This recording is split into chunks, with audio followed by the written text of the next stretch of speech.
Evet dostlar, tekrardan hoş geldiniz kanalıma. Evet, bu videomuzda da ön göbek bakımını göreceğiz. Diğer bir videomda arka göbeği göstermiştim. Bunda da ön göbeği. Arka göbeğin eşi, yani diğer videodaki. Aynı şekilde dostlar. Görmüş olduğunuz göbek Kuando, bir Tayvan malı. Şunu belirtmek istiyorum dostlar. Genelde ön göbeklerde şu görmüş olduğunuz mil birazcık incedir. Yani şu mil. Ve içerisinde standart göbekleri de diyorum artık. Shimano gibi mesela. Onlardan 20 tane bille olur. Ama Kuando'larda genelde bu tarz göbeklerde dostlar şu orta mil birazcık kalın. Yani ön göbekle ön göbek mili ile arka göbek mili arasında bir ölçüde. Yani arka göbek milinden şöyle diyeyim 1,5 milimetre falan ince, ön göbek milinden 1 milimetre falan kalın. Yani o civarlarda. Ve içerisinde 9'ar tane bilye var. Yani aynı arka göbekteki gibi. Standart dışı bir göbek, öyle diyeyim. Ama şu an genelde bütün bisikletlerde, birçok ucuz bisikletlerde de öyle diyeyim, bu göbeklerde mevcut. O yüzden dedim bunun da bakımını göstereyim. Göbek bakımı diğer göbeklere göre aynı, öyle diyelim. Ne yapıyoruz dostlar? Hemen lastik tozluklarımızı çıkarıyoruz. Şöyle ince bir şeyle, tornavida yardımıyla veya artık neyle uygun olursa. Aynı şekilde diğer tarafı da.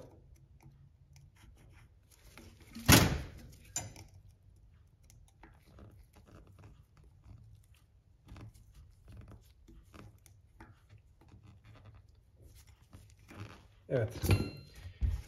Ne yapıyoruz? Nereden başlıyoruz dostlar? Ön göbekler eğer disk frense, rotarlıysa rotarın karşısından başlıyoruz. Arka göbeğin sökümüne nereden başlıyorduk? Rublenin karşısından, yani kasetin bulunduğu yerin karşısından başlıyorduk. Ön göbeğe de diskli ise diskin karşısından başlıyoruz. Kuando tarzı göbeklerde, yani bu tarz göbekte 15'li konik anahtar ve 17'li anahtar gerekecek. Konik anahtarla koniğimizi tutuyoruz ve saat yönünün tersine somunu gevşetiyoruz.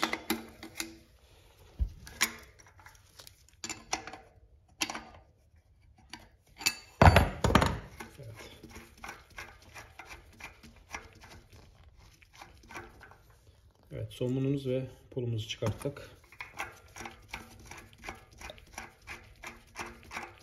Diğer videomda gösterdiğim gibi de aynı şekilde arka göbeğin eşi olduğu için ön göbek gayet temiz. Yılda en az 2 kez bakımını yaptığım için görüyorsunuz. Hatta üzerindeki yağ bile hala taze duruyor. Konumuzu çıkarttık. Milimizi çıkarıyoruz. Görüyorsunuz buradaki konik ve mil ön göbeğe göre, yani standart ön göbeklere göre biraz kalın. Ne yapıyoruz? Aynı arka göbekte yaptığımız gibi billalarımızı göbeğin içerisinden çıkarıyoruz.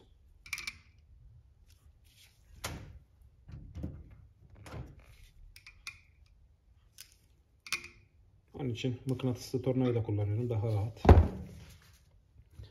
Sonra tozluğumuzu bir düz tornavidayla dikkatlice kanırtarak çıkarıyoruz. Eğmeden. Evet, diğer tarafı. Aynı şekilde diğer tarafı da. Billaları çıkaralım.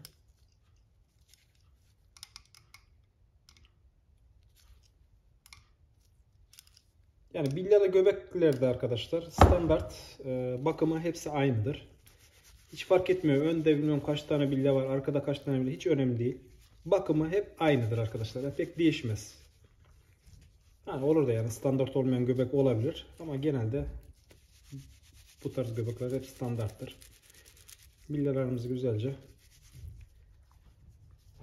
fazla yağ kalıntılarını alıyoruz. Sonra tekrar temiz bir bezle üzerinden geçiyoruz. Evet, görüyorsunuz bilyalarımız gayet parlak, yıpranmamış, rengi yerinde.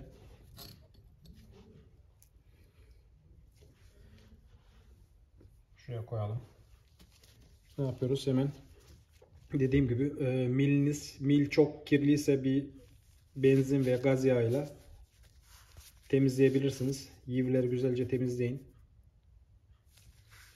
Ben burada benzin ve gaz yağı kullanmayacağım. Çünkü gayet temiz. Toz yok yani arkadaşlar.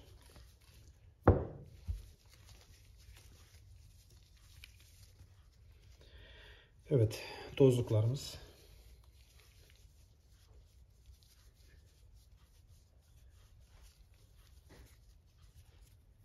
Aynı şekilde tozluğumuzu temizliyoruz. Diğer bir videomda arka göbekte gösterdiğim gibi tozluğun yönü var. Çıkıntılı kesimi içe gelecek şekilde, şu kesim içe gelecek şekilde oturacak. Evet, konik. Mutlaka kontrol ediyoruz dostlar. Yıpranma var mı diye bilye yataklarında. Diğer tozluğumuzu çıkaralım dikkatlice. Aynı şekilde temizliyoruz. Dikkat edin, içeride toz, kir kalmasın. Çok kirliyse dediğim gibi yıkayabilirsiniz. Lastik tozluklar şu bölgede, şu içerisinde, şurada görmüş olduğunuz gibi şurada arkadaşlar kum, toz parçaları toplanıyor. Çok kirli olduğu zaman mutlaka temizleyin.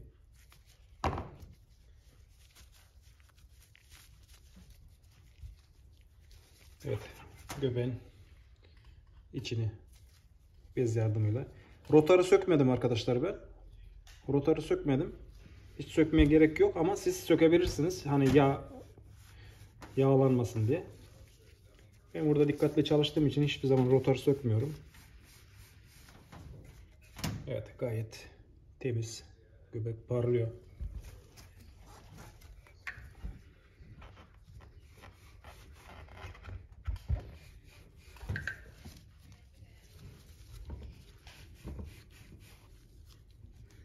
Bazen oluyor arkadaşlar, şu göbeklerin ortası boş ya, görmüş olduğunuz gibi. Yani içeriden de görüyorsunuz, ortası boş. Billalar oraya kaçabiliyor. Hani billa nerede diye aramayın. Oluyor ya bazen, gerçekten içine kaçıyor. Billalar içinde birikiyor biliyor yani. Bir kere oldu hatta, arka göbeğe söktüm. Baktım billa eksik. Hani nerede bu billa, nasıl olur falan. Hani mili çıkarırken diğer taraftan billayı içine doğru almış. Bakıyorum 2 tane billa içeride kalmış yani.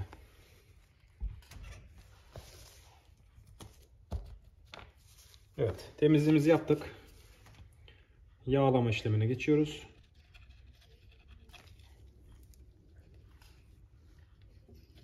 Kullandığım yağ Zefal markası. Fazla yağa gerek yok dostlar. Görüyorsunuz, bu kadar yeterli. İki tarafta eşit şekilde yağımızı sürüyoruz. Tozluklar takıyoruz. Tozlukların çıkıntılı tarafı içe gelecek şekilde görüyorsunuz.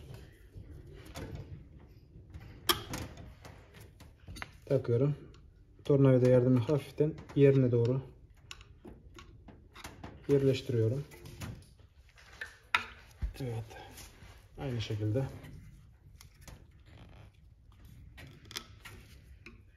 Hafiften zaten bastırdığım zaman yerine oturuyor. Evet, bilyalarımızı yerleştireceğiz. Bilyalarda renk değişikliği varsa mutlaka değiştiriyoruz dostlar. Yani imkanınız varsa tabii ki. İmkanı olmayanlar için bir şey diyemem. Şunu da belirtmek istiyorum dostlar bu arada. Bilyaları yerleştirirken anlatayım. Birçok videolarda da görüyorum insanlar basınçlı su ile bisikletini yıkıyor. Hiç tavsiye etmiyorum dostlar. Basınçlı su ile bisikletinizi yıkamayın. Basınçlı su, görüyorsunuz bu tarz göbeklerde hiç koruma yok. Öyle diyeyim. Bir tane plastik dışında. Ne oluyor? Bu bilyaların olduğu yere su kaçıyor. Zamanla ne olacak tabii ki? İçerisindeki yağ özelliğini kaybedecek. Sonra artık ses gelmeye başlayacak. Yıpranmaya başlayacak. Hiç gerek yok. Bisikletinizi yıkayacaksanız dostlar,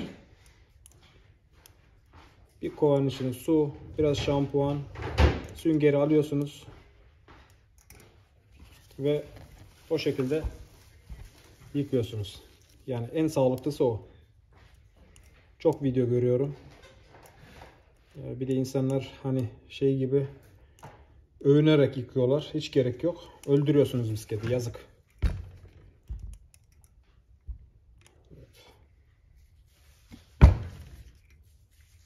Hatta bilyanın biri bak içine kaçtı. Ortaya. Onu alıyorum. Evet, bilyalara yerleştirdim. Milimizi takıyoruz. Mili takınca şöyle bir kontrol edin. Şuradaki tozluk engel oluyor mu diye. Gayet güzel dönüyor. Evet, diğer tarafı şöyle çevireyim. Koniğimizi takıyoruz.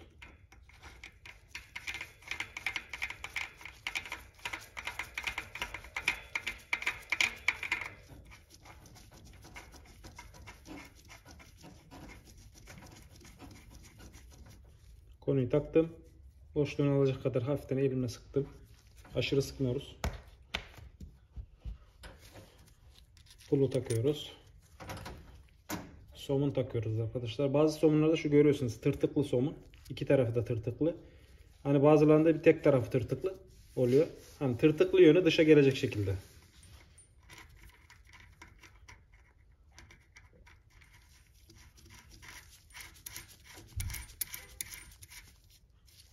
Diğer videomda arka göbekte de bakımında da bahsetmiştim. Millerin çıkıntısı sağda ve solda, millerin çıkıntısı yani somundan milin çıkıntısı 5'er milimetre olacak. Evet, somunu da hafiften elimle sıkıyorum. Şöyle yaptığım zaman boşluk yok mesela. Ne yapıyoruz? Konik anahtarımızı alıyoruz. Koniğimizi tutuyoruz sabit. Dıştaki somunu sıkıyoruz. Evet, şimdi boşluk çıkacak meydana.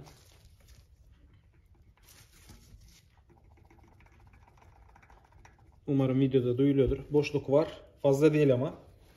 Ne yapıyoruz? Mandallı göbeklerde, yani milli göbeklerde boşluğu en aza indiriyoruz ama mikron boşluk bırakıyoruz. Eğer somunlu göbekse, yani mandallı değilse, o zaman boşluğu hiç bırakmıyoruz. Tamamen boşluksuz yapıyoruz. Evet. Şöyle yapıyorum. Gerçekten artık çok az boşluk kaldı. Yeter. Tozluğumuzu takıyoruz. Tozluk çok kuruysa hafiften elinize, hafiften arkadaşlar, yani mercimek tanesi kadar gres yağı alıp, yani gres yağı da diyelim, herhangi bir yağ da olabilir. Şurayı ıslatıyorsunuz hafiften. Tamam mı? Tamamen kuru olmasın yani bu lastikler. Tamamen kuru olursa giderken ötüyor yani. Çok rahatsız bir ses çıkarıyor yani. Rahatsız verici bir ses çıkarıyor.